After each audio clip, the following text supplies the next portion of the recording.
Bien,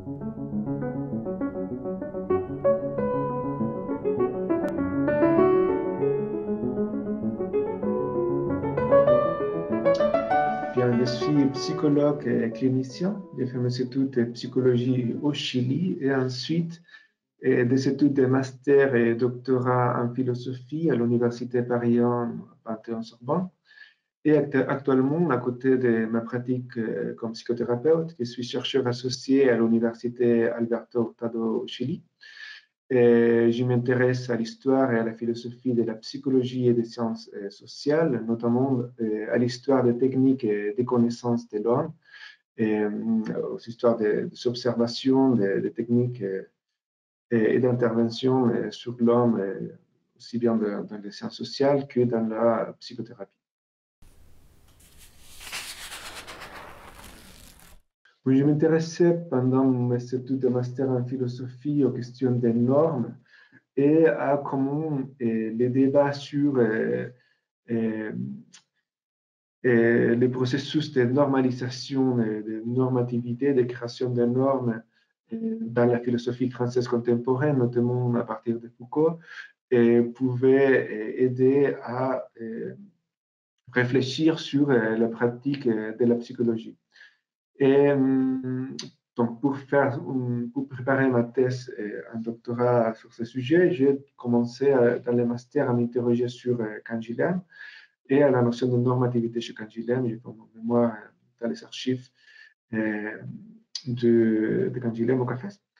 Et ensuite, ça a pris en plus de place et ce qui devait être le premier chapitre de ma thèse est devenu la thèse tout entière sur le concept de normativité chez Canguilhem.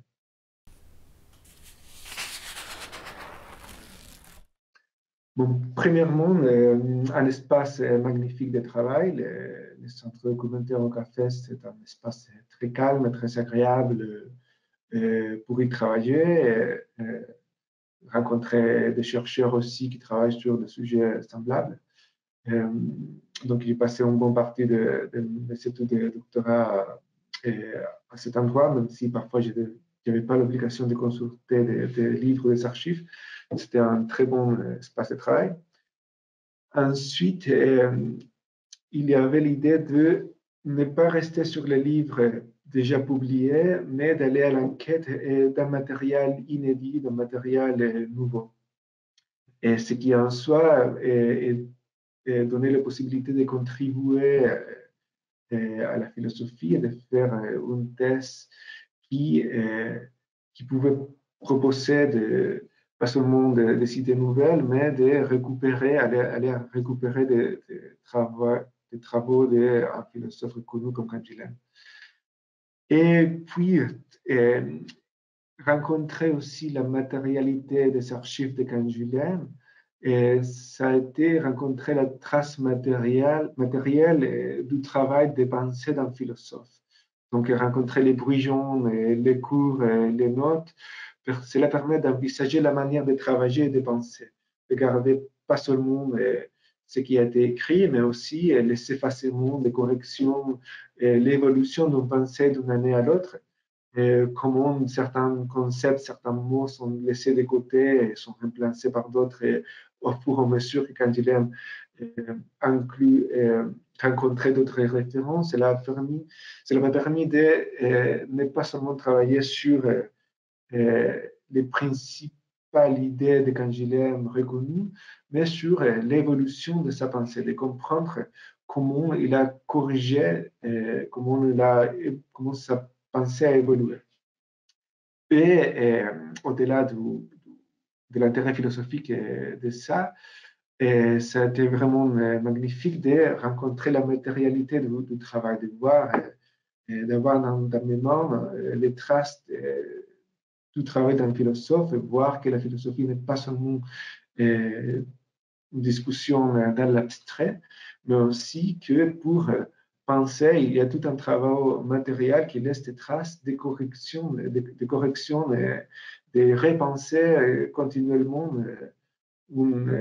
ces idées, son matériel historique, etc.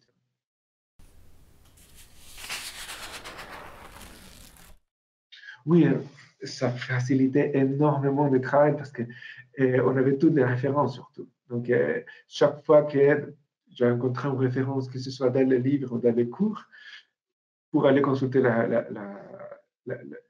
source originelle, il suffisait de récupérer les livres sur lesquels Cantilem lui-même a travaillé. Donc ça aussi avait un côté romantique de ne pas seulement travailler avec les sources de Cantilem, mais travailler sur les vraies sources, les sources directes que Cantilem a utilisées. Cantilem, malheureusement, ne prenait pas trop de notes dans ses livres, presque jamais, sauf il y a rencontré seulement dans un texte, un livre de Kant, par exemple, où il y avait des corrections sur la traduction française, ce qui était intéressant. Mais aussi, parfois, il y avait des dédicaces sur les livres de Foucault. Donc, travailler sur le travail dans la bibliothèque de Cantilem, ça a été une motivation et une question pratique qui facilitait la consultation des sources.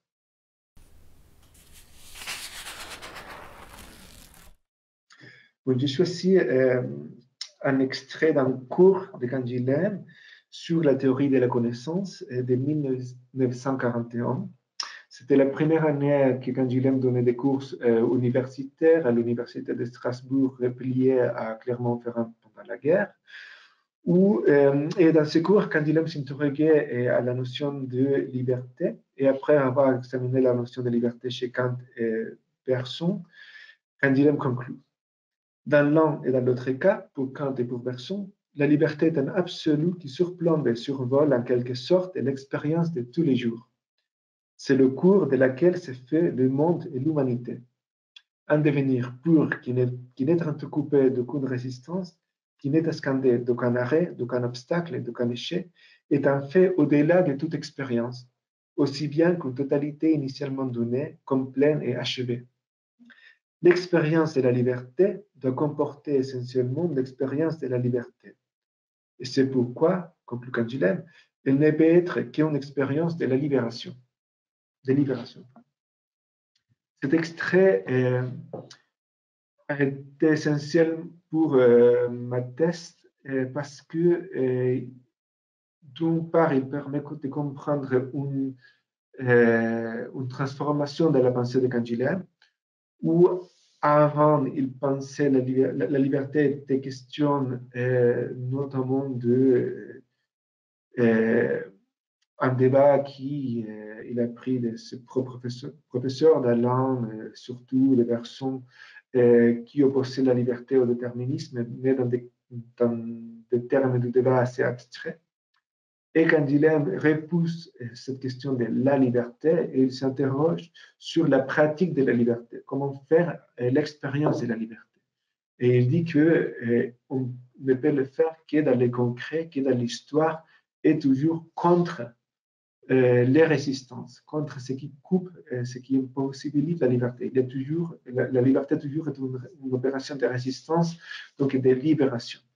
Cela s'inscrit aussi dans un contexte politique où Cantilem luttait concrètement dans la résistance pour la libération.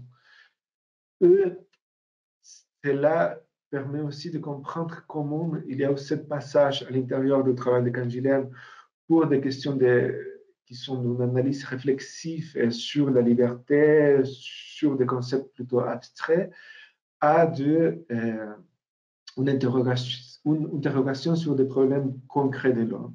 Donc, ce passage de la liberté à la libération, c'est en gros un passage des questions de la création en abstrait à questions concrètes des normes et des normativité.